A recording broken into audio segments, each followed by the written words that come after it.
اور لاسٹ والی رکوع کی 52 ہے، جس دن وہ پکارے گا تو تم اس کی حمد و ثنا کے ساتھ جواب دے کر نکل آؤ گے، یعنی قبروں سے، اپنی قبروں سے نکالا جائے گا اور پوچھا جائے گا۔ تو ہم نے اس سے سبق سیکھنا اور رضا الہی پانے والوں کے رویے بھی دیکھنے۔ آگے 6 رکوع ہے ہمارا سٹارٹ 53 آیت سے، یعنی گفتگو کرتے وقت زبان کو احتیاط سے استعمال کریں۔ پیچھے سننے دیکھنے کی بات ہوتی ہے، یہاں زبان کی بات ہو رہی ہے، ٹھیک ہے۔ یہ تاکید اس لیے کی گئی کہ شیطان ان کے درمیان فساد ڈلواتا ہے زبان کی ذرا سی بے اعتدالی سے، وہ فساد۔ تو ہمارے کرنے کے کیا کام ہے کہ اب ہم نے زبان سے بہترین الفاظ ادا کرنے۔ سبب تعلقات کی تمام خرابیاں، بگاڑ، فساد، اس کا سبب صرف زبان ہے، تو ہم نے اپنی زبان کے اوپر قابو پانے، کنٹرول کرنا ہے۔ آگے چلتے ہیں 54 کی طرف۔ وہ چاہے تو تم پر رحم کرے مگر تم کسی جہنم کا فتویٰ نہ لگاؤ، وہ چاہے تو تم کو عذاب دے اور فتویٰ لگانے والے کو پکڑ لے۔ خلاصہ کیا ہے؟ دین کا پیغام پہنچانے والے کے اندر اگر یہ اخلاق آ جائے کہ بعد وہ بھڑک اٹھے، اشتعال میں آ جائے، اس کا یہ رویہ لوگوں میں غیر مقبول کر دیتا ہے اسے۔ ایسے شخص کی سونے جیسی باتیں بھی قبول نہیں ہوتی، ٹھیک ہے، جو باتیں غصہ کرے، بد اخلاقی کرے، ٹھیک ہے، ان لوگوں کا کیا ہوتا ہے، اچھا بھی برا ہو جاتا ہے۔ 55 فرمایا اللہ تعالیٰ خوب جانتا ہے وہ کیسا ہے، یہ سب میں فرق تو خود رکھا ہے، ہم نے تو نبیوں میں فرق رکھا، داؤد کو زبور بھی خود دی، سب نبیوں کو تو نہیں دی۔ ڈگری سے فرق نہیں پڑتا ہے، آپ کی سوچ، آپ کی عمل، آپ کا رویہ، یہ معنی رکھتا ہے۔ 56 آیت، یہ اللہ کے سوا پکارتے تھے فرشتوں کو، نیک لوگوں کو، انبیاء کو، جنات کو، فرمایا ان کو آج پکارو، مانگو کچھ دیکھتے ہیں وہ تمہاری مشکل آسان کرتے ہیں۔ یہ کس کے لیے؟ جن کے دنیا میں ہمیں کہتے ہیں نا مجھے وہ دے گا، ہمیں وہاں سے ملا، ہمیں وہاں سے ملا، تو یہ وہاں منت تھی، وہاں تھا یہ وہ سارا کچھ، تو اس روز پوچھا جائے گا، کیونکہ ہمیں صرف بھروسہ اللہ پہ اور مانگنا بھی اللہ سے چاہیے اور عطایت کرنی چاہیے۔ 57 آیت، جن کو یہ وسیلہ بناتے ہیں وہ تو خود وسیلہ کی تلاش میں ہے، جن کو یہ لوگ مانتے ہیں انہوں نے تو کبھی خدا ہونے کا دعویٰ ہی نہیں کیا تھا، مگر دوسرے لوگ ہیں جو ان کو معبود سمجھ کر ان کی تقدس میں لگے رہتے ہیں۔ روز آخرت بھی وہ کہیں گے کہ اللہ تعالیٰ ہم نے ان کو نہیں کہا تھا۔ یہاں بھی 57 میں بھی یہی چیز واضح ہے کہ وہ نہیں کہتے، لیکن یہ لوگ ان کو سہارا بنا لیتے ہیں، ٹھیک ہے۔ 58، کوئی قوم ایسی نہیں جس کو قیامت سے پہلے عذاب نہ دیا جائے گا، یعنی ترقیاں ہوگی اور ختم ہو جائیں گی، یعنی وہ کامیاب ہوں گے پھر وہ گر جائیں گے۔ 59، ہم نے نشانیاں دی، بھیجی، نصیحت بھیجی، ٹھیک ہے۔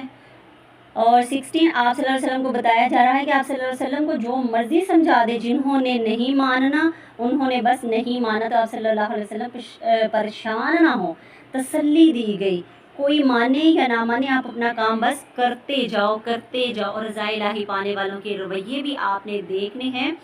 7 رکوع کی طرف چلتے ہیں۔ اس سے پہلے میں استاذہ کہتی ہیں کہ مجھے سب سے زیادہ خوف آتا ہے، کام اٹھتی ہوں میں تنہائی میں کہ اگر میں پڑھے ہوئے لوگ ان کے اخلاق اچھے نہ ہو سکے تو پہلے سے زیادہ دین کا بھی نقصان ہوگا، کیونکہ وہ غلط نمائندہ بن گئے، فساد برپا کریں گے۔ اگر کیا ہوا، پڑھے ہوئے لوگ بد اخلاق ہو گئے اگر، تو ڈر لگتا ہے اس چیز سے۔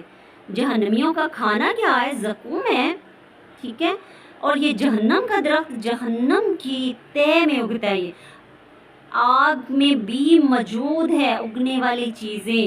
اس درخت کا مشاہدہ بھی معراج پہ کروایا گیا تھا آپ صلی اللہ علیہ وسلم کو۔ نیکسٹ رکوع کو دیکھتے ہیں۔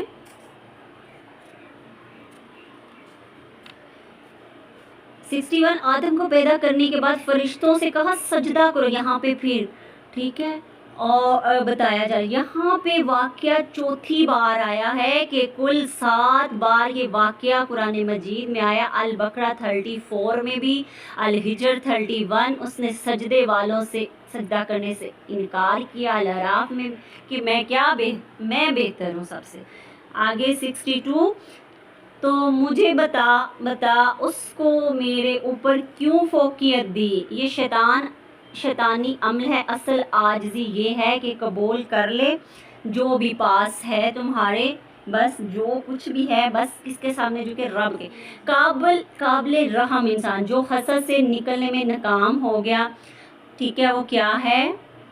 قابل رحم انسان. اس پہ رحم ہی کیا جا سکتا ہے کہ اللہ اس پہ رحم کرے، ٹھیک ہے، جو ناکام ہو گیا. مومن جو دوسروں کے لیے وہ پسند کرے جو اپنے لیے پسند کرے، یہ ہے مومن. سجدہ جھکنے کی علامت ہے. ابلیس کا انتقام کہ مجھے مہلت دے میں اس کو قابو کر لوں، ٹھیک ہے.